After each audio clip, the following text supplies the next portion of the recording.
Good evening. How are you all this evening? I am Carla Sanders, the Cosmic Crone, and I'm coming to you with, oh, everything just blinked. I don't want to be boring about technology. I'm Carla Sanders, the Cosmic Crone, and I am bringing you a Divine Feminine Astrology reading on Venus turning direct. And this is more than an astrology reading. I would like to share with you some of the teachings of this moment, some of the things that I have discovered about the astrology that this Venus direct moment is ushering in. And I want to share with you a simple ritual that you can do tomorrow or at any time this weekend while we're in the midst of this rather momentous aspect. Oh, so first I'd like to show you my Venus candle. It's called the Light of Venus from, let me figure out the camera, from the Witchy Women's shop. Let me see if I can actually show you there. Anyway, it's Light of Venus. This candle is made by my friend and mentor, Becky Dixon, and she has the Witchy Women shop, as well as being a magnificent kick-ass mindset coach. And I've worked with her for a few years. And this candle has been with me all through Venus retrograde. Venus retrograde it started on December 19th and conjunct Pluto, and I have been teaching about it. I've had a couple of live streams and a couple of articles, and I have been doing a lot of astrology readings focused on this Venus retrograde for my clients.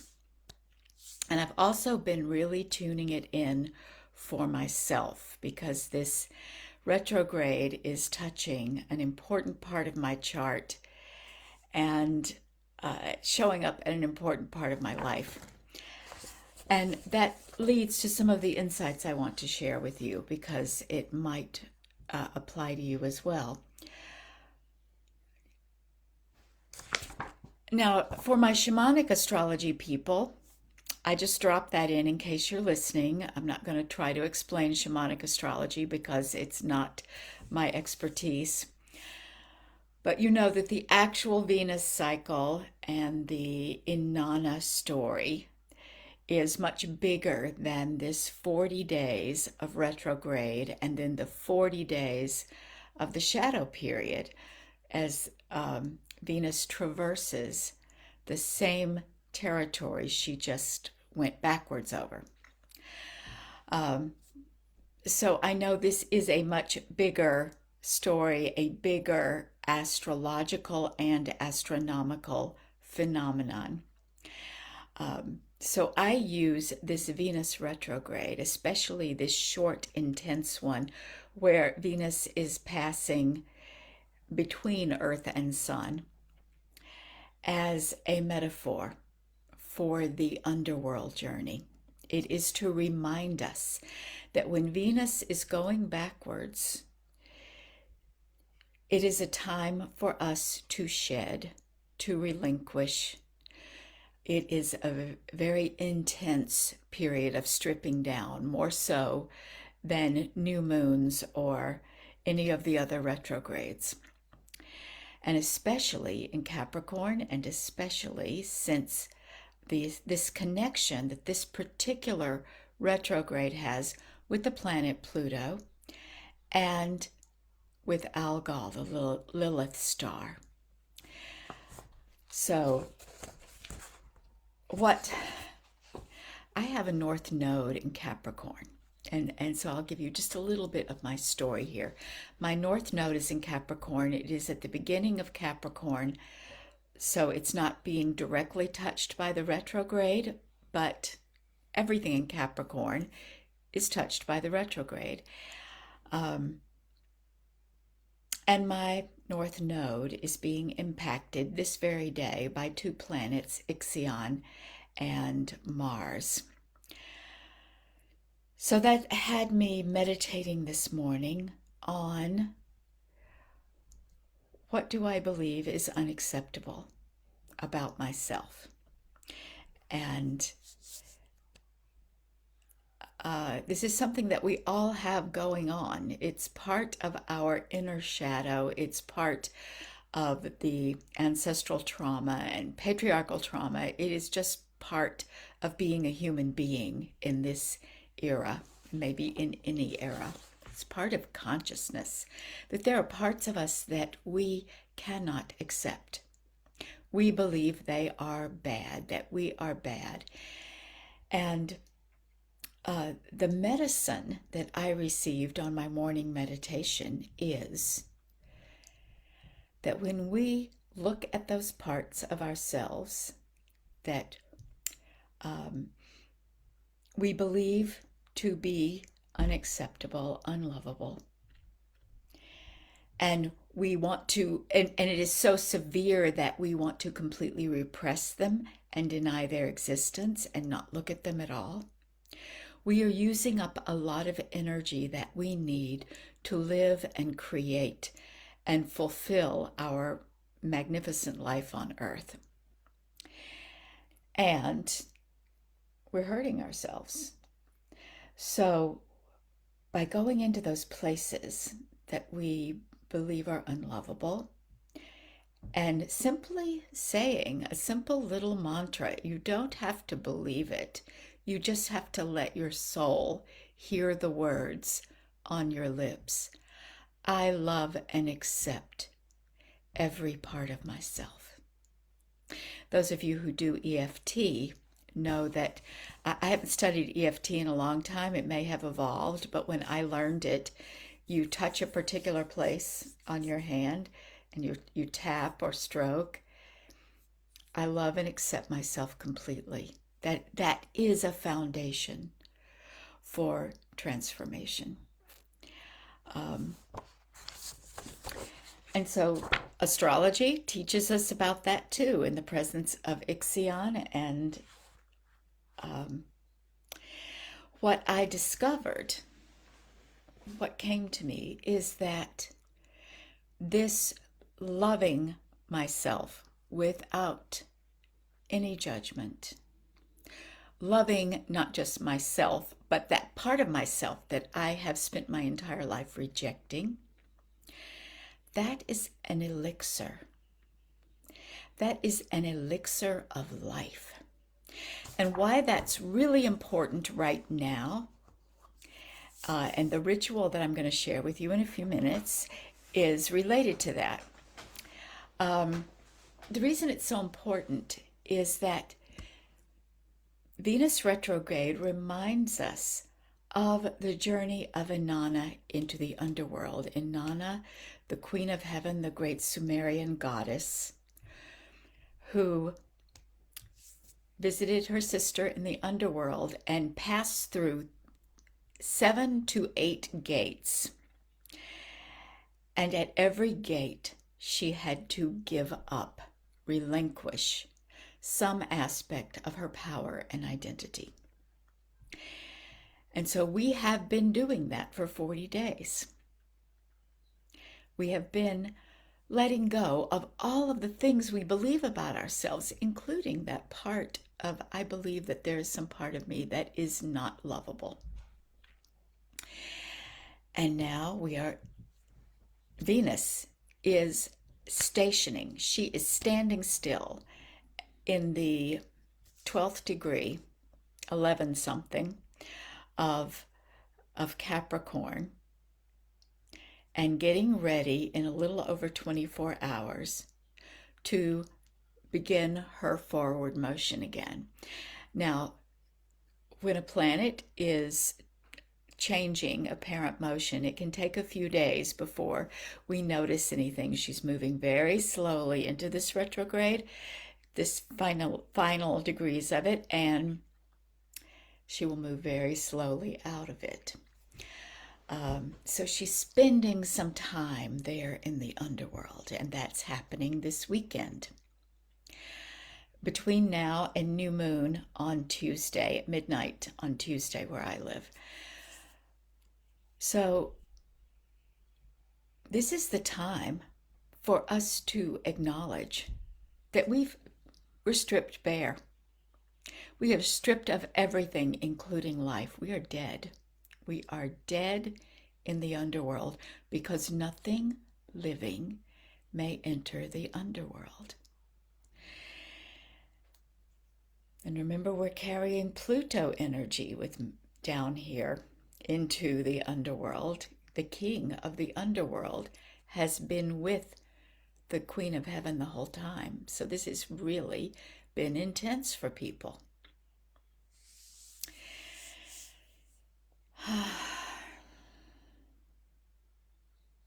But think of it as a great cleansing, a purification. The death of the seed before it sprouts.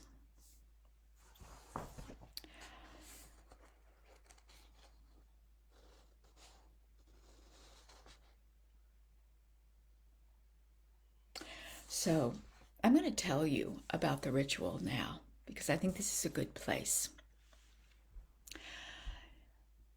Sometime tomorrow, sometime on Saturday or into Sunday, as you have time, I invite you to consider this ritual. A ritual that will let your soul and your unconscious mind really connect to what it means to be in the underworld. Because what happens is we are experiencing this energy, and yet we have to go to work. We have to take care of children. We have to cook and bathe and do our jobs and do our work. And tomorrow, those of us on the northeast part of the United States and Canadian Maritimes are going to have to shovel 18 inches to 2 feet of snow. I mean, it's actually a very good day to be in the underworld because we are going to be literally blanketed.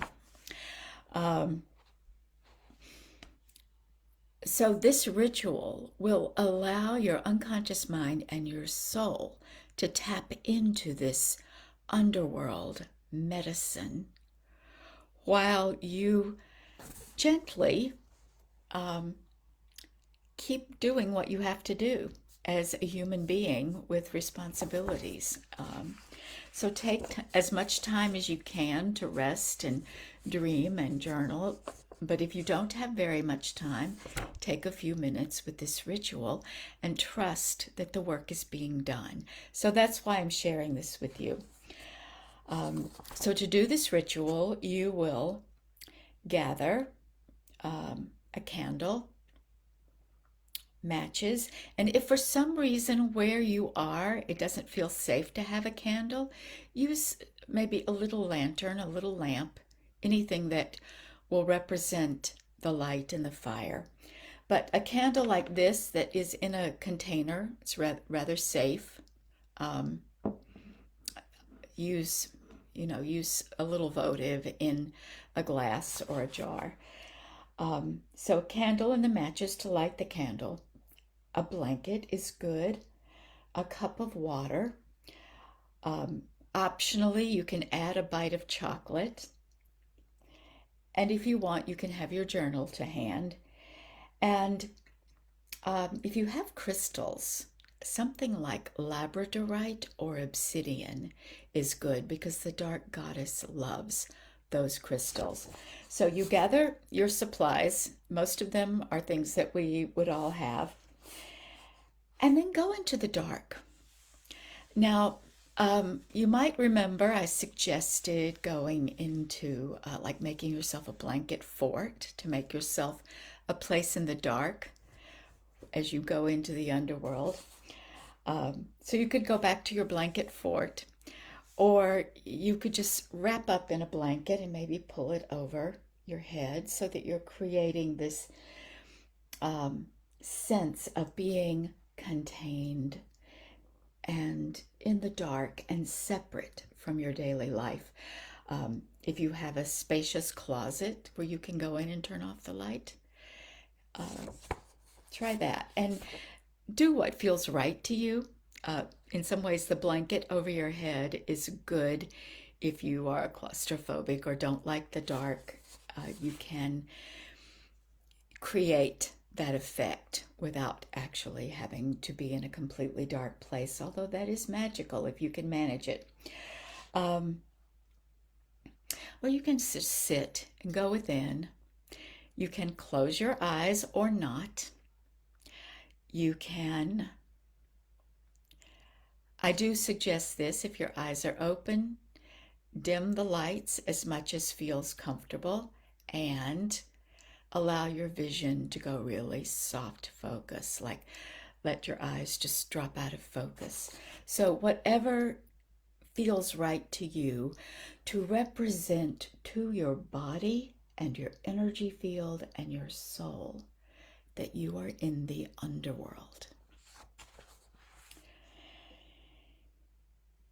Now you've been relinquishing all these last 40 days, consciously or unconsciously, and now you are empty of everything. And so as you sit with this emptiness, feel how pregnant it is, how much space there is in emptiness, in pulling away from your daily life for just a few minutes and feeling. One way to feel that emptiness is to breathe and expand and pay close attention to your belly and the space between your shoulder blades, the back of your heart space. And get in touch with those parts to the extent that you're aware of them. Get in touch with those parts that are unlovable, according to you. And you might have a long list. You might have one thing. You might just feel into it and notice which part are you rejecting, or which part do you feel other people have rejected. A lot of times we learned to reject a part of ourselves when we were very tiny babies. And if nothing specific comes to mind, just sit with the intention of knowing that there's some part of you that you are burying because you do not believe it is lovable. And there may be, you may not have a cognitive, a mental picture of it. You may get a feeling. You may feel tears or a little shaky in some way, and just hug yourself and just feel it. And you're sitting in the darkness, or the metaphorical darkness, and you're getting in touch with that.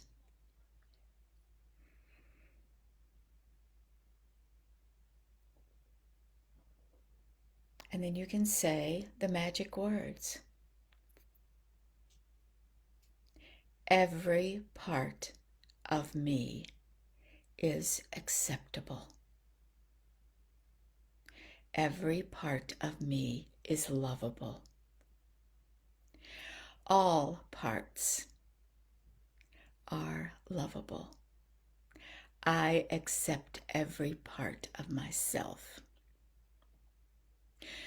So you can choose whichever words resonate with you, that land in your heart, and just know. Just say it, and you don't have to believe it, and you don't have to make excuses, and you don't have to name anything. Every part of me is acceptable. This releases the elixir. And when you feel it's time, you are going to represent that elixir of life with the sip of water And if you want to, take the little bite of chocolate, the sacred food, the bread of life. These are the things that Inanna's helpers brought to her in the underworld. They had to bring her back to life with the water of life and the bread of life. So a sip of water, and taking that sip of water, feel the liquid light of that water pour through you and touch all of those parts of yourself with love and life. And then light your candle to represent the sacred fire on your altar.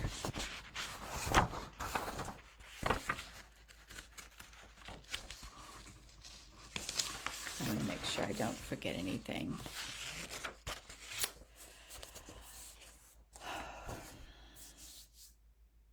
So here you are. You have received the elixir of life, the bread of life. You have turned on the light. You have lit the fire on your altar. And just sit with that for a few minutes.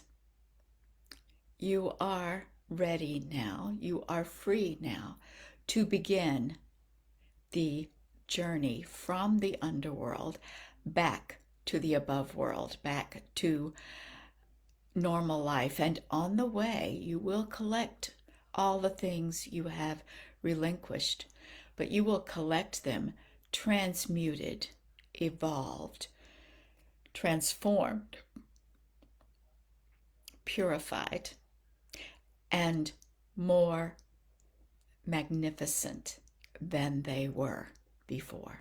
New, reborn. But that is a journey. You don't do that all at once, and you don't do this before you come out of this ritual. You just simply sit with the ritual and realize that you are ready for this next phase. And there may be more hours of quiet, more time with the journal. You may find that you want to spend a lot of time under your blanket. But you have connected and rooted your soul in the underworld. And when we do that, we are able to rise. It's a necessary part of rising, and that's what we're called to do. Oh.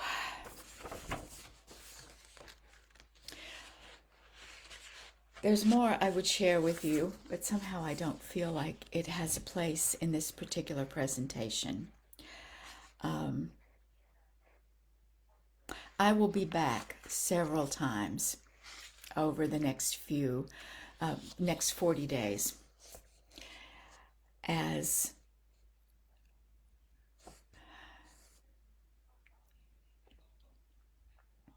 Venus is going to have a lot of company in Capricorn. Right now, she's connecting with Chiron in Aries. As she prepares to turn direct, she's connecting with Uranus in Taurus. She's connecting with Saturn in Pisces. She has connected with the Sun. And more than anything, she is connecting with Vesta. Vesta, Venus backs up into a conjunction with Vesta. Now, at the moment that she stops and turns direct, Vesta is about 3/4 of a degree ahead of her. She doesn't quite touch Vesta at the moment of direct. But Vesta quickly catches up because, like I said before, Venus slows down. She seems to stop when she turns, and Vesta is moving forward at normal pace. So I will show you, see if I can find that.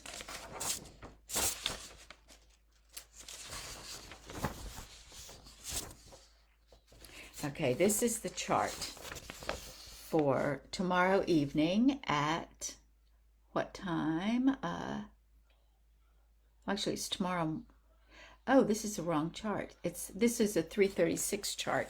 I was messing around with the charts and I recorded one with the wrong time, but it's still it happens at 11:36 tomorrow night. Let me see.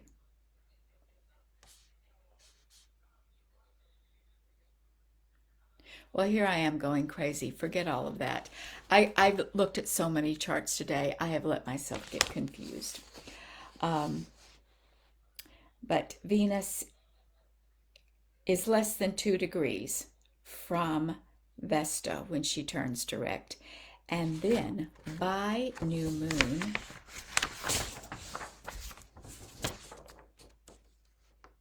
and this is the correct chart for the new moon, just after midnight on the earliest moments of February 1st, in bulk here in the north, Lammas down in the south.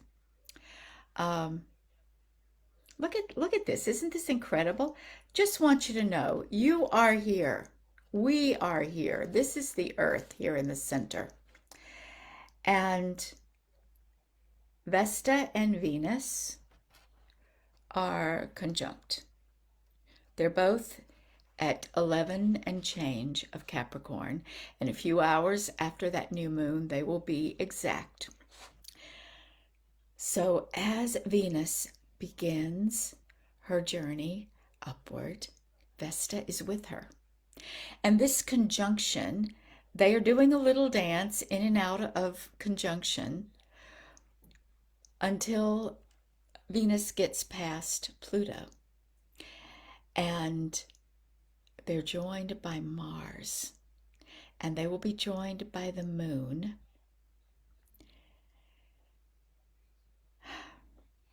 It's pretty potent stuff. I'm going to come back and talk more about that later because I've observed a lot. I mean, even this, having all of the energy of the zodiac down here, and only one planet is up on the opposite side. That's rather remarkable. I mean, it happens from time to time. It's not that unusual, but it's something to notice as we are in this really potent time of Venus retrograde. So my invitation to you is to focus on being in the stillness and in the dark. And whatever else is going on in your life, the Uranian influence of electricity and surprise with this big storm coming, there's a bunch of us that might lose power. Chiron, bringing up stuff to heal, showing us, demanding, requiring that we show up, requiring that we live in our integrity, that we do our healing work with integrity, self-respect. These are all some of the things that Chiron works with us on. And Saturn saying,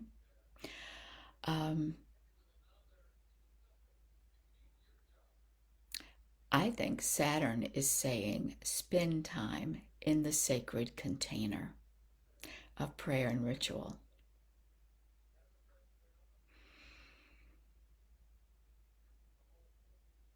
And take care of what needs to be taken care of. But you know what? You don't have to do any of it this weekend.